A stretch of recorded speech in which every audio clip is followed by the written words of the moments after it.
Nurses who think their doctors don't last long in my department. That is what Dr. Marcus Caldwell said 47 minutes before everything changed.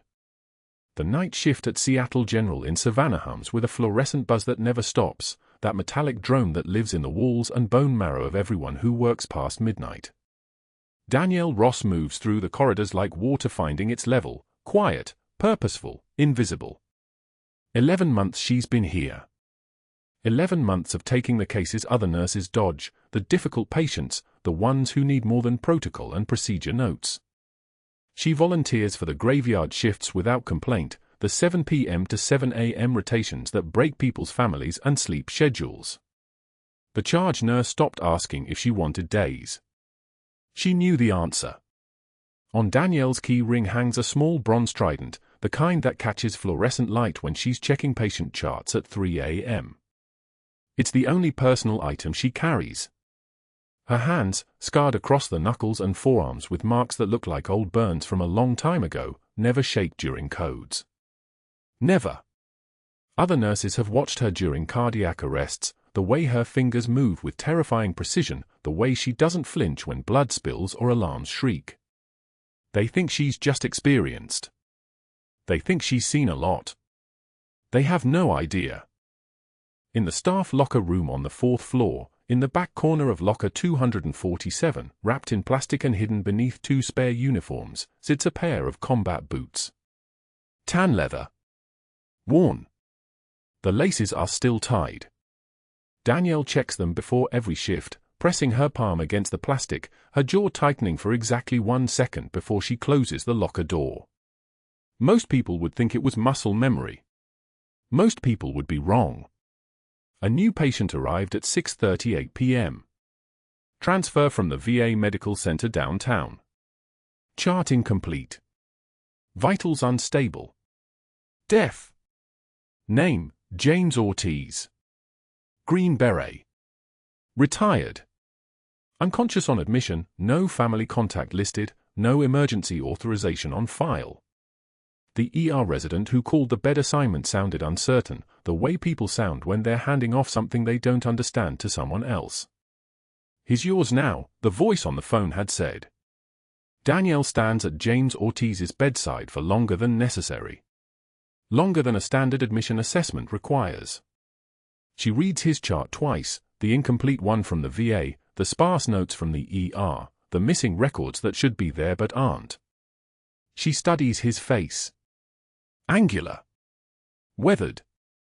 The kind of face that's seen things that leave permanent marks. Her jaw tightens. Just barely. The smallest muscular contraction that only someone trained to read composure would notice. She doesn't touch him. Not yet. Just watches. Just breathes. The boots. That face. Something in the geometry of his features. 20 years. It's been 20 years.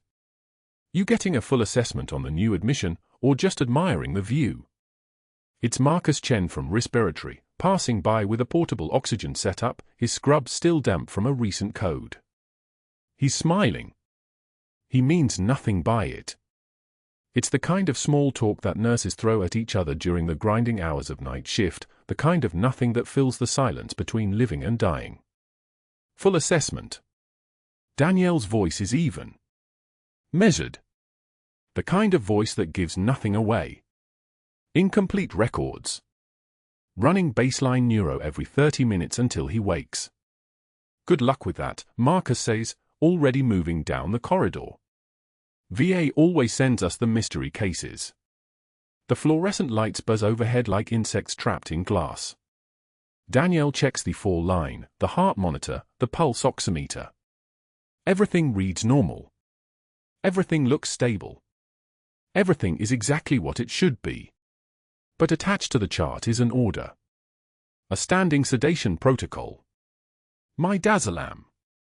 10 milligrams every 6 hours. For a deaf patient. Unconscious on arrival. With incomplete medical history and no family to verify the order came from his previous care provider. Pain is data. That's what she was taught. 23 years ago, in a different life, in a different uniform, under different flags. Pain is information. And so is an ordering error. So is a standing medication with no clear indication in an unconscious patient who cannot self-report adverse effects. She photographs the order with her phone. Not because she's going to send it anywhere. Not because she's planning anything. Just because something in her, something that hasn't woken in 11 months, is suddenly, and very quietly, alert. Dr. Marcus Caldwell arrives for evening rounds at 7:19 p.m. He moves through the unit with a kind of presence that makes people straighten their spines. 15 years at Seattle General. Board certification in emergency medicine and critical care. 3 published papers on protocol standardization. Connected to every major administrator from the department head to the hospital CEO. His white coat is pressed to knife-edge perfection, the kind of precision that signals control. His residents follow him like remoras following a shark, 7 of them today, all wearing the careful expressions of people who are trying very hard not to make mistakes. He stops at James Ortiz's room. Danielle is standing at the bedside, checking the monitor readout, her tablet tucked under one arm. Caldwell enters without knocking. The residents file in behind him. The room, which was quiet, suddenly becomes very small. New admission, Caldwell says, not a question. He's reading the chart from a tablet one of the residents has already pulled. His eyes move fast. He's competent. That's the thing about men like Caldwell, they're never incompetent. That's what makes them dangerous. James Ortiz. 62. Deaf. Transferred from the VA with. Caldwell pauses. His jaw tightens. Just barely. Incomplete records. Of course. That's why the VA exists, to send us their failures. The residents don't laugh, but one of them smiles. A woman. Young. Still learning that cruelty is just another protocol in some departments. Danielle says nothing. Just watches the monitor. Just breathes. The standing sedation order, Caldwell continues, still reading. 10 milligrams midazolam every 6 hours. Did anyone verify the indication? He's not asking the question to Danielle specifically. He's asking it to the room. To the residents. To establish that he, Dr. Caldwell, notices things. That he cares about protocol. That he is, fundamentally, the kind of doctor who prevents mistakes. I was about to review that with you, Danielle says. Her voice is soft. Not deferential, soft is different from deferential. Soft is choice. The VA documentation doesn't specify why the sedation was initiated. No family history. No allergies listed. Patient's deaf status wasn't flagged in the admission summary. She looks up. Makes eye contact for exactly 2.3 seconds. Before we continue, I wanted to clarify the indication. The room goes very still. Caldwell closes his tablet. The sound it makes is like a closing door. The indication, he says slowly, is that the previous facility documented it. Which means it stays until we have reason to remove it. The VA knows this patient. We don't. We follow standing orders until they're explicitly contradicted. That's protocol. The patient is deaf, Danielle says. She's still holding eye contact. Which means if there's an adverse reaction, he can't report it verbally. The sedation might mask early signs of deterioration. If we increase monitoring. Nurses don't adjust physician orders based on what-if scenarios. Caldwell's voice drops slightly. Not angry. Worse. Certain. The medication stays. The protocol stands. We reassess in 72 hours when more information arrives from the VA. He turns to leave, the residents moving with him like a school of fish changing direction. Danielle turns back to the monitor. She doesn't flinch. She doesn't flush. She doesn't clench her jaw in a way anyone would notice. She just watches the green line of the heart rhythm, the steady blip blip blip of James Ortiz's unconscious heartbeat, and she thinks about 20 years, and combat boots in plastic, and the way a single wrong decision, the kind that looks like protocol, can become something permanent. "Before you go," she says quietly, "could you verify the patient's deaf status in the order?" So the night shift knows not to do verbal checks during neuroassessments. Just for protocol clarity. Caldwell stops. Turns. And there's something in his expression, something that looks like he's just realized exactly what she is. Not what she does. What she is. Nurses who think they're doctors, he says to the room, to the residents, to everyone and no one, don't last very long in my department. He leaves. The residents follow. And in the silence that follows, in the fluorescent hum and the soft beeping of the monitor and the distant sound of rain beginning to hammer against the hospital windows, Danielle places her steady hand on James Ortiz's arm and whispers something in ASL that the cameras can't see and no one will ever hear, a single word in sign language that bridges 20 years and Baghdad and combat boots and everything that comes next. The residents follow Caldwell like a school of fish, 18 of them in surgical coats and polished shoes, charts tucked under their arms, eager to absorb whatever wisdom a man with his reputation might dispense. They stop outside James Ortiz's room on the 3rd floor of Seattle General, the morning light cutting through the windows at a sharp angle that makes the hallway feel like a stage.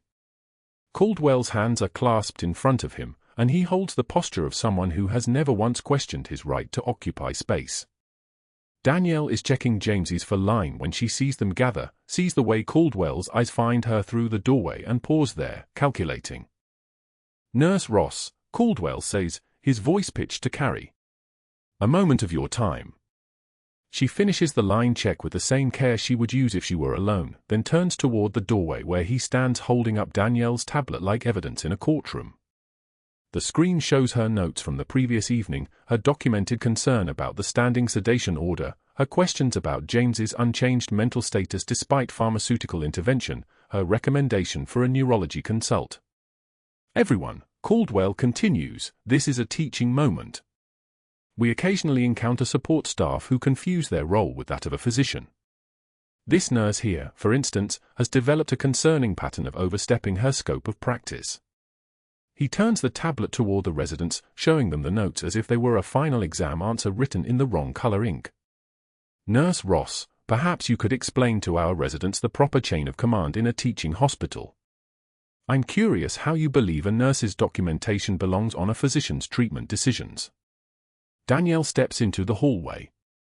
The fluorescent lights buzz overhead with the steady hum of something burning electricity without purpose, and somewhere down the corridor a monitor beeps its mechanical rhythm like a metronome keeping time to something everyone else has already agreed to.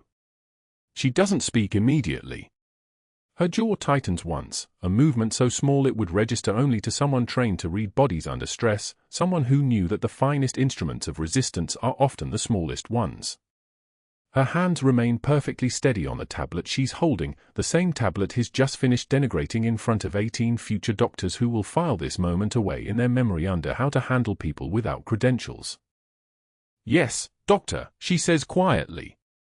Her voice is steady as a surgical laser, level, without inflection. "I was documenting observations required by protocol for any change in patient status. It's standard nursing assessment." "Which is exactly the problem," Caldwell says, and his smile arrives the way rain arrives in Savannah in summer, sudden and inevitable and carrying the weight of something larger. You see, when a nurse begins to believe she can question a physician's orders, when she documents concerns as if she possesses diagnostic authority, this becomes a pattern of insubordination. Not incompetence. Insubordination. He turns to address the residents directly now, his back to Danielle, which is a deliberate choice. She's no longer a participant in the conversation but an exhibit. This is exactly the kind of staff member who creates liability for our institution. It's why we have protocols. It's why we have hierarchy. It's why we have clear expectations about what happens when someone forgets their place. I'm documenting this interaction as part of a concerning pattern of overstepping, Caldwell says, turning back to her with the tablet still in his hands like a weapon made of her own words. Dismissed. The residents part like water as she steps back into the patient's room, 18 pairs of eyes tracking her movement as if she's become suddenly fascinating now that she's been formally diminished. James looks at her, his dark eyes tracking her face with the intelligence of someone who understands power dynamics without needing sound to translate them. She touches his shoulder briefly, a gesture that speaks what her voice cannot in front of an audience of future judges who've just been taught how to maintain their rank. An hour later, by the vending machine on the third-floor landing, two residents stand arguing about coffee versus energy drinks. They're loud in that particular way of people who believe they're in a private conversation, even though the institutional walls of a hospital are thin as paper and sound travels up stairwells like smoke. Danielle rounds the corner toward the medication room and hears them clearly. "Did you see the nurse who thinks she's a doctor?" one resident says, his voice pitched with the specific cruelty of someone newly granted authority and not yet sure what its boundaries might be. Caldwell absolutely destroyed her in front of everybody. Just dismantled her credibility in, like, 3 minutes. "I know, right?" She was standing there like a statue, not saying anything. That's the worst part, when someone just takes it. Dr. Caldwell stands approximately 20 feet away, near the coffee station, his arms crossed in a way that makes his silhouette look sharp against the institutional beige wall behind him. He's pretending to read something on his phone, but he's positioned himself perfectly to ensure that he hears every word, and more importantly, that the residents know he's hearing it. After 30 seconds of the residents' laughter, he looks up and speaks loudly enough that his voice carries down the entire hallway like an announcement. "It's hospital policy, by the way," Caldwell says, addressing no one in particular and therefore addressing everyone. "When we have employees who demonstrate patterns of institutional insubordination, we provide security escorts during the termination process. Just so everyone understands the seriousness of what happens when someone crosses that line." He says this while looking directly at the residents, but his eyes slide sideways toward the corridor where Danielle has stopped in the doorway of the medication room. It protects both the employee and the hospital. Professional. Clean. Documented. The residents laugh again, a nervous sound now, because they understand that they've just participated in something orchestrated, that they were the audience for a performance directed at someone else entirely. Caldwell returns his attention to his phone, the threat delivered like a weather report, impersonal and inevitable. Danielle continues into the medication room and begins pulling the 2 p.m. medications for her patients. Her movements are the same as they would be on any other shift, methodical, precise, economical. But that night, after her shift ends at 7 p.m., she doesn't go home to her apartment in Savannah. She sits in her car in the parking lot under the rain that's begun to fall in earnest, and she reviews James Ortiz's medication timestamps on her personal encrypted tablet. The discrepancies arrange themselves like evidence at a crime scene. The standing sedation order. The increase she documented at 6 a.m. The blank space where his 10 a.m. medication notation should be but isn't. Someone has deleted her entry, which means someone has access to the system, which means someone knows that the medication line is the threat vector. She photographs the screen with a secondary device, each image a small rebellion against the architecture of plausible deniability that's being constructed around a green beret nobody in this hospital is allowed to know anything about. Then she sends an encrypted message to an unlisted number using routing protocols that civilian networks don't possess. The message contains only coordinates, timestamps, and the phrase medication tampering at 3 facilities. Escalation pattern. Window closing. The response arrives before she pulls out of the parking lot, understood. Hold position. Reinforcement inbound. That evening, Caldwell appears in the medication room as Danielle is reviewing intake blood work for a new admission. His timing is precise, calculated to catch her when she's absorbed in work and therefore slightly less guarded. "Why are you accessing archived labs without an order?" he asks, his voice carrying the tone of someone who already knows the answer and is simply waiting to hear if you'll lie. She meets his eyes. They're the color of winter sky, and they hold the specific coldness of someone who has learned that institutional power is stronger than medical ethics if you know which levers to pull. "Standard protocol for new patients with incomplete transfers," she says quietly. "Previous facility documentation was missing from the system. I'm reconstructing the intake timeline." "You're overstepping again," he says, and something in his voice has shifted from contempt to genuine anger, which is more dangerous because it's personal now. "That patient is under my care. His previous records are irrelevant. You pull his blood work again without my explicit order, and I'm calling the board president in the morning. This ends now."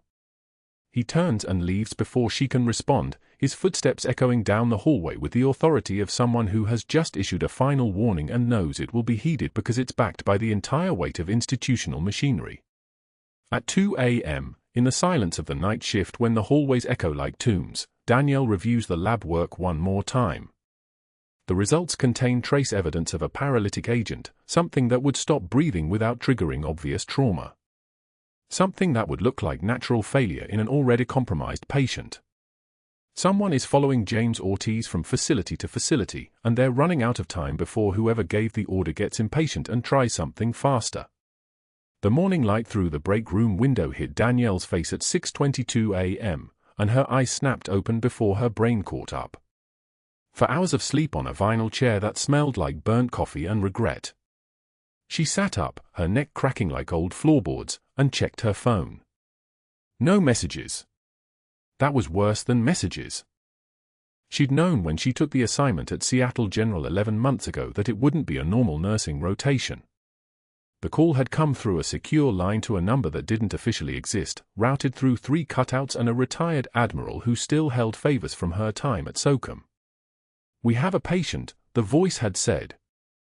"Green Beret. Classified background.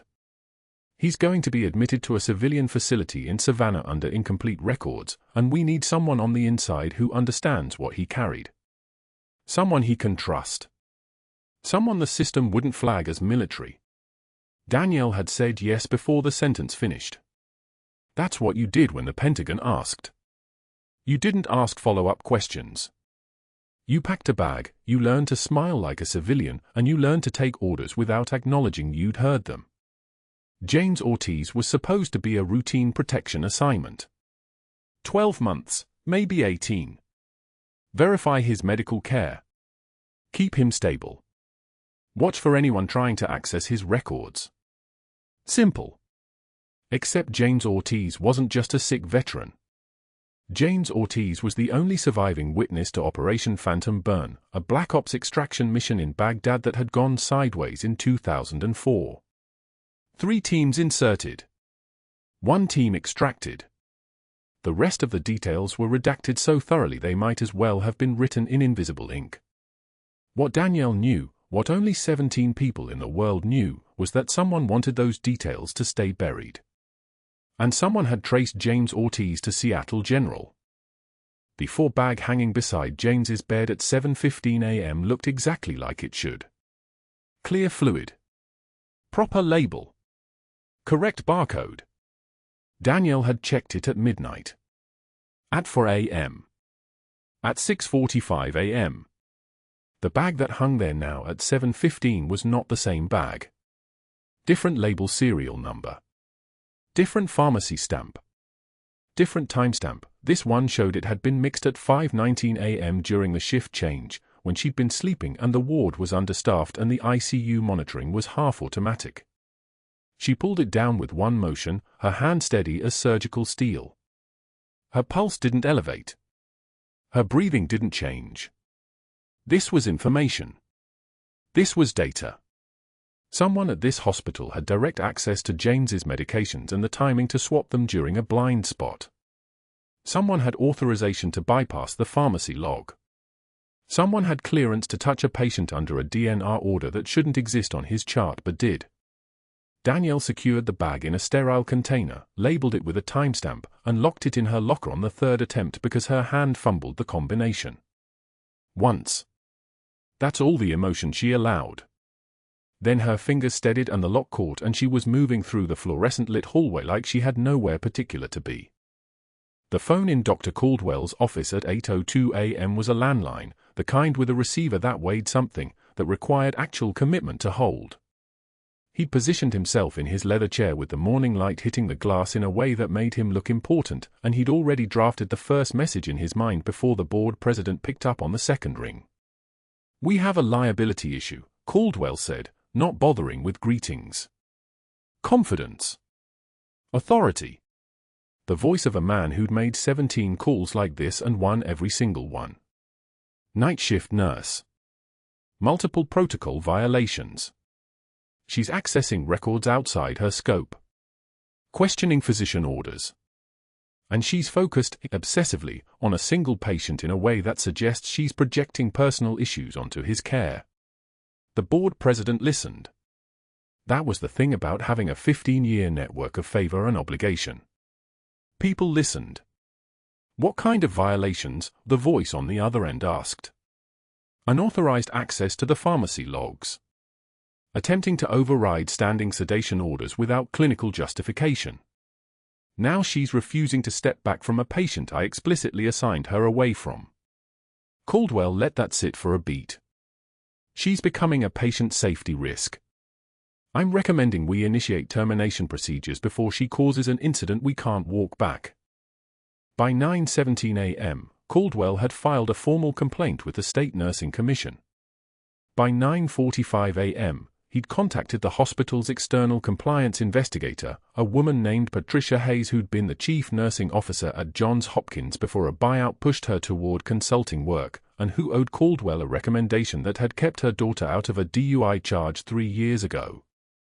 He'd framed it casually during their phone call. I need someone objective to review a nurse's file. Someone who understands the ethical weight of patient safety versus individual career protection. Hayes understood exactly what he meant. She arrived at 10:15 a.m. with a tablet and a professional expression that didn't require her to actually like him. The file Caldwell had assembled was a masterpiece. It took cunning to make a competent nurse look dangerous, and it took institutional patience to document it properly. He'd collected every note where Danielle had questioned a medication protocol. Every instance where she'd requested a second physician review. Every time she'd stayed past her shift to monitor a patient without being asked. To a trained professional like Patricia Hayes, these could read as obsession. Overreach. Boundary violation. The kind of nurse who thought she knew better than the doctors. The kind who projected her own trauma onto vulnerable patients. She's been particularly fixated on the green beret admission, Caldwell told Hayes, walking her through the tablet screen by screen. The patient came in understanding sedation orders. Completely appropriate given his communication barriers and his initial agitation. But she's repeatedly questioned whether the sedation level is necessary. She's pulled his labs without authorization. She's accessed his file outside her scheduled shifts. Caldwell paused, let his expression soften. I think there's a personal connection. Military service, maybe. And now she's unable to maintain appropriate professional boundaries. Hayes made notes. That was all. Just the sound of her stylus tapping against the screen, a sound like rainfall on a metal roof. Danielle didn't know about the call or the file or the investigator's visit. She knew only that James's medication had been tampered with by someone with credentials and access, and that the window to figure out who was closing by the hour. She'd requested a physician review at 7:40 a.m. She'd been told, via a note from a resident, not even directly, that the request had been denied because the current medication protocol was medically appropriate and the supervising physician did not authorize changes. At 11:03 a.m., she found Caldwell in the hallway outside the ICU. He was moving with the unhurried confidence of someone who'd already won, speaking to a resident about discharge protocols for another patient. Danielle waited for him to finish. She didn't interrupt. She didn't raise her voice.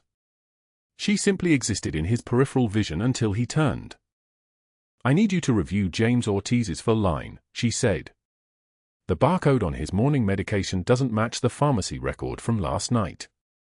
I have the bag secured for laboratory analysis. Caldwell's smile didn't waver. You're off this patient effective immediately. I'm placing a notation in your file about your concerning pattern with this particular admission. Security can escort you if you'd like to collect your personal items now, or you can wait until end of shift. Your choice. Danielle didn't move. The medication has been tampered with. That's a serious accusation. Caldwell's voice dropped into the lower register, the one he used when he was explaining something to someone he considered beneath him. And it's exactly the kind of escalating behavior I've been documenting. You're projecting, Ms. Ross. This patient triggered something in you, and now you're seeing problems that don't exist. It's not your fault. It's a common occupational hazard. But it's also a liability. He turned back to the resident, effectively dismissing her. Danielle stood there for 2 seconds, just long enough to make sure he understood she was choosing to leave, not being forced, and then she walked toward the pharmacy. The hallway fluorescents buzzed overhead like angry wasps. Her badge swung against her ribs with each step, catching the light. Her hands were steady. Her face was a closed door. But something inside her had shifted into a configuration it hadn't needed in 7 years. By 1:48 p.m., the State Nursing Commission had received Caldwell's formal complaint. By 2:15 p.m., the hospital's legal department had received notice of the investigation and had begun preparing documentation. By 3:51 p.m., Caldwell had reached out to every listed reference on Danielle's employment application, carefully constructed cover identities that had been maintained by the military intelligence community specifically for situations exactly like this. Each reference corroborated the story. Unreliable. Emotionally unstable. Questions about her reliability in previous positions. One reference, a retired brigadier general operating under the alias Robert Mitchell, had even suggested that Danielle had been asked to resign from a previous medical position due to interpersonal conflict and boundary violations. Every word was technically true if you squinted and ignored the context. The previous position was a classified briefing about a failed interrogation of a high-value detainee. The boundary violation was her refusal to participate in enhanced questioning protocols. The retirement had been voluntary, and her record had been sealed with prejudice because the operation had been black-flagged. But to Patricia Hayes and the hospital's compliance team, it read as unstable. Problematic. A nurse with a history of not following orders. Danielle made it to the end of her shift at 7:06 p.m., completing every task assigned to her, documenting everything with clinical precision. The medication bag was logged as evidence. Her shift notes detailed the time before was changed, the discrepancy in the pharmacy records, and her request for physician review. All of it careful. All of it professional. All of it the kind of documentation that would matter if anyone in a position of authority actually cared about the facts. She didn't know yet that the investigation had already been concluded internally. That Patricia Hayes had written her assessment at 4:13 p.m., recommending immediate termination based on pattern of behavior consistent with emotional instability and professional boundary violations. She didn't know that Caldwell had already scheduled her termination meeting for the following morning at 6:36 a.m., before the shift change, before she could contact anyone or access any systems. What she did know was that James Ortiz was sleeping without his boots, that someone had tried to put him into permanent sedation, and that the person who'd ordered it was still walking the halls of this hospital with the kind of institutional authority that made him essentially untouchable. She drove home through the Savannah rain at 7:45 p.m., her hands gripping the wheel like it might escape, and somewhere in the distance, a phone was ringing on a secure line that only 3 people in the world could call. At 2:06 p.m. on day 3, the cardiac monitor above James Ortiz's bed screamed. Not a beep. A scream. One continuous wail that split the afternoon quiet of the 4th floor like a knife through silk. Danielle was 4 rooms down, charting vitals on a post-op patient, when the sound reached her. She moved before thinking. Muscle memory. 20 years of that sound meant one thing: someone was dying. She ran toward James's room, glancing at the telemetry monitor at the nursing station as she passed. Flat line. VFib. No pulse. The code alarm should have triggered automatically, should have sent a team of residents and nurses and the crash cart thundering down the hallway.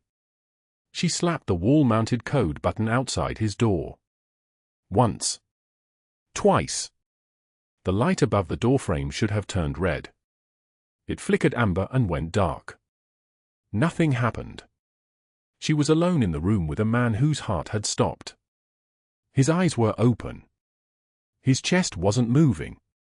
The 4-line ran clear into his left arm, and she could see his EKG tracing a flat, useless line across the monitor screen. She grabbed the hallway phone and screamed, "Code Blue, bed 4412. Code Blue. Where is the crash team?" Static. A confused voice asked which floor. Fourth. Fourth floor. Now. She didn't wait for confirmation. The code team should have been there in 90 seconds. The response time at Seattle General was documented at 87 seconds average. Danielle would later learn through records she'd never have legal access to that the alert that afternoon had been routed to the wrong floor entirely, a routing error that took exactly 4 minutes to correct, a routing error that only happened because someone with system access had changed it. James's lips were already turning blue. She ran to the crash cart at the end of the hallway, grabbed the emergency kit, the sealed plastic case containing the scalpel used for emergency pericardiocentesis, for the procedures nurses weren't supposed to perform but sometimes had to when the only other option was a corpse. Her hands moved on their own. Not hesitation. Not doubt. Training. The kind of training that lives in muscle and reflex, that doesn't ask permission from your conscious mind because by the time your conscious mind wakes up, you've already started. Back in the room. James's monitor still flat-lined. His skin had taken on the waxy, slack appearance of someone whose brain was already beginning to die without oxygen. Danielle didn't think about protocol. Didn't think about her license or the board or Dr. Caldwell 3 floors below charting his afternoon notes. She thought about a burning Humvee outside Baghdad 20 years ago, about small hands gripping her shoulders, about the weight of a child's body as she ran through sniper fire with rounds hammering the sand around her feet. She made the cut. Straight through the left anterior chest wall, between ribs 4 and 5, the scalpel moving with surgical precision that comes from having done this before in conditions far worse than a hospital bed. The skin parted. Subcutaneous tissue. Muscle. The pericardial sac beneath, glistening and obscene. Her hands were steady, not calm, but steady, the way they got when everything else fell away and only the work remained. Blood spilled across the white sheets, arterial spray bright against sterile cotton. She didn't flinch. Didn't pause. Just reached. Her fingers found his heart. Cold. Still. A fist-sized muscle that had forgotten how to beat. She began the compressions, squeezing rhythmically, her hand cupped inside his thorax, literally holding life in her palm. 1, 2, 3. The wet sound of blood moving. His ribs flexed under her other hand as she worked, as she became a machine that his body could no longer be. Pain is information, her combat medic instructor had said 23 years ago, and her hands decoded everything, the elasticity of his myocardium, the resistance of blood moving through his chambers, the subtle shift that meant something was changing. The monitor's flat line broke. A blip. Then another. Irregular at first, chaotic, V-fib still, but something. Something alive. The electrical impulses beginning to cascade again, her hand squeezing his heart back into rhythm the way you might shock a dead engine into turning over. The beats came faster. Stronger. 1. 2. Sinus rhythm. His oxygen saturation began climbing on the monitor. 68, 72. 78, still low but rising, blood moving, neurons in his brain beginning to receive the oxygen they needed to survive. His eyes blinked. That's when Dr. Caldwell arrived. He stood in the doorway for 2 seconds that lasted an eternity. Danielle was elbow-deep in James Ortiz's open chest. Her right forearm was coated in blood up to the elbow. Her scrubs were soaked dark red. James's heart was beating under her hand, steady and alive and only possible because she'd cracked him open like you'd open a locked door when the building was on fire. Caldwell went white. Then the white burned red, spreading up his neck like fever. "What have you done?" His voice came out strangled, barely recognizable. "What have you done? That's a patient.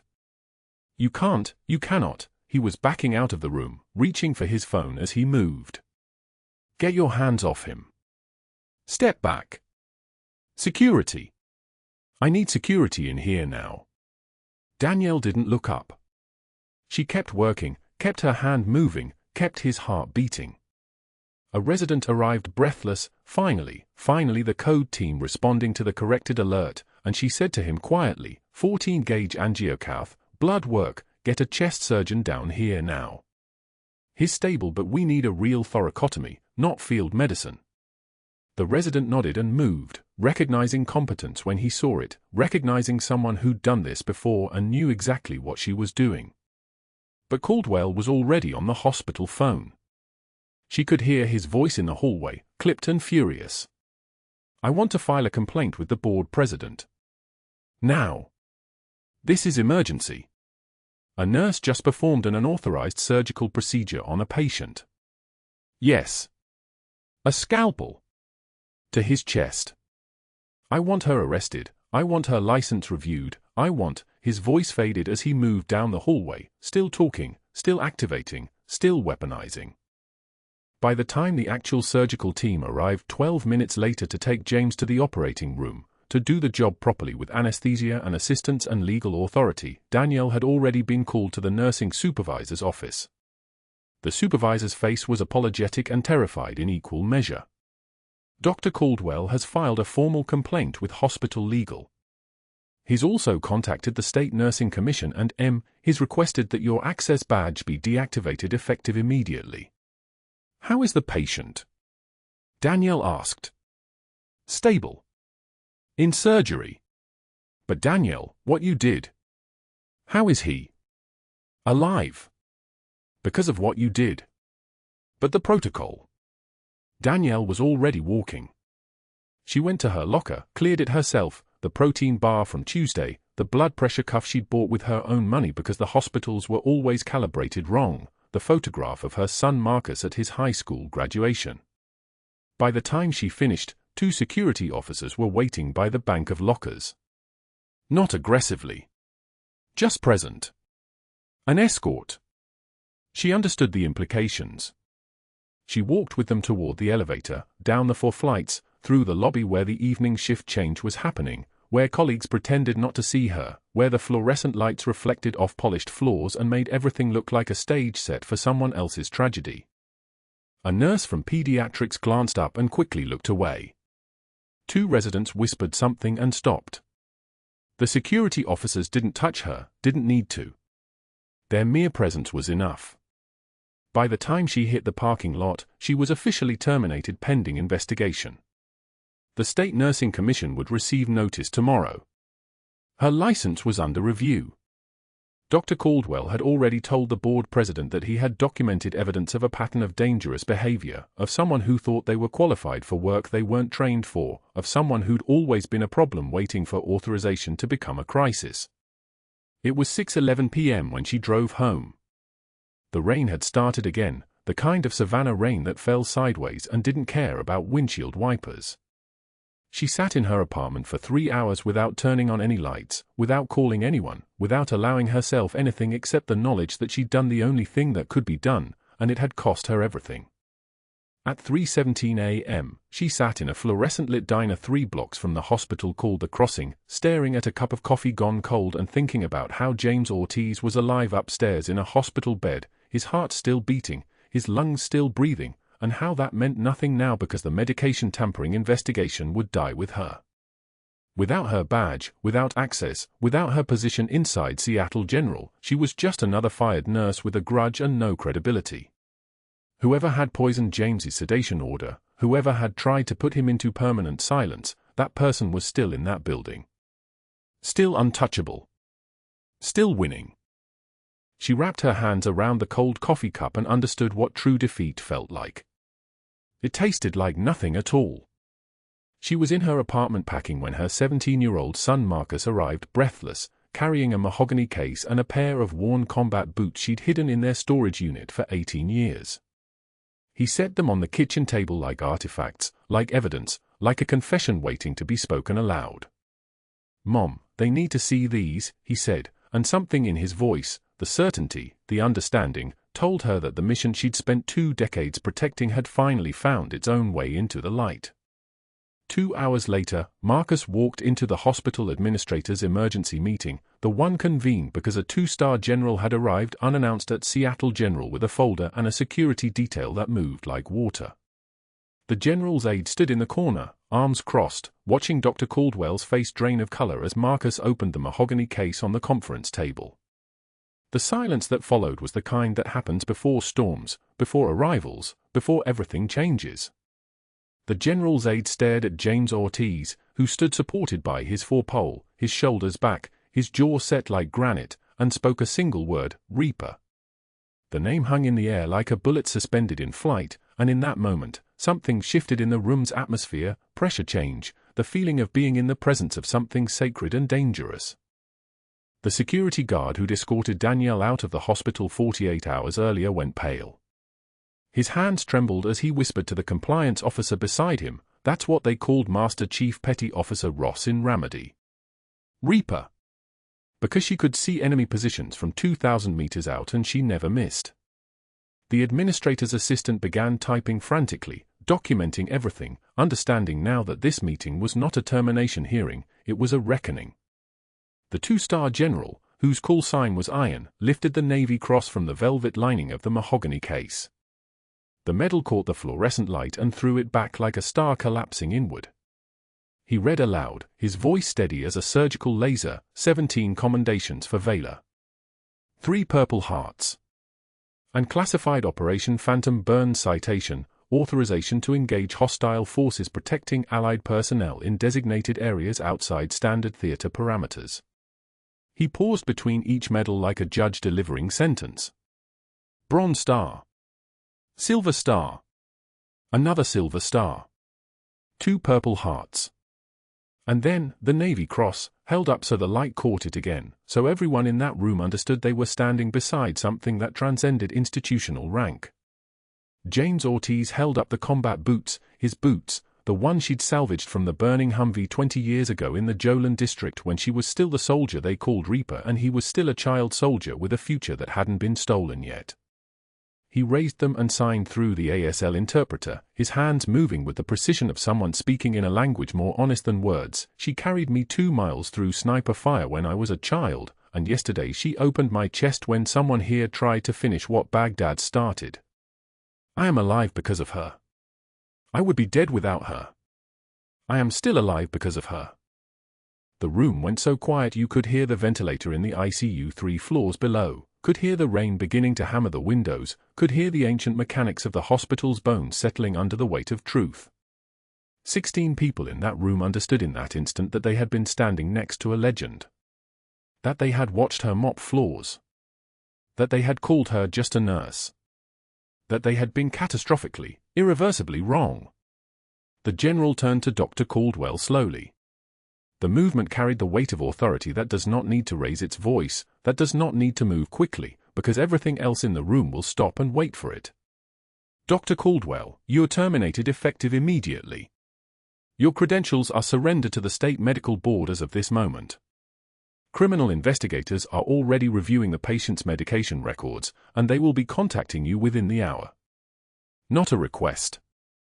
It was a command spoken with the precision of someone who had sent soldiers into fire and brought them home again. The words fell like executed verdicts.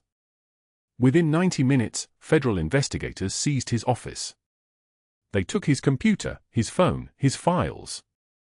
The contaminated fur bag that hospital security had confiscated from Danielle's locker became evidence. Forensic analysis revealed a paralytic agent consistent with assassination, not medical error. Security footage showed Caldwell entering the medication room during the critical window, though he'd never treated James directly. His network collapsed like a house of cards built from ego and institutional inertia. Board members released statements distancing themselves. Residents he'd mentored refused his calls. The hospital's PR team held a press conference with the general standing beside them, announcing that Master Chief Petty Officer Ross had acted heroically and would be reinstated with full honors under her real credentials. Media outlets ran the story across the nation. Decorated Navy SEAL working undercover as nurse saves Green Beret from hospital assassination attempt. His attorney advised him to prepare for criminal charges, reckless endangerment, evidence tampering, conspiracy. The investigation would eventually reveal he wasn't part of the assassination plot. He was useful, his territorial instincts and ego exploited by someone who knew attacking Danielle would remove her from James's care during the critical window when someone wanted him dead.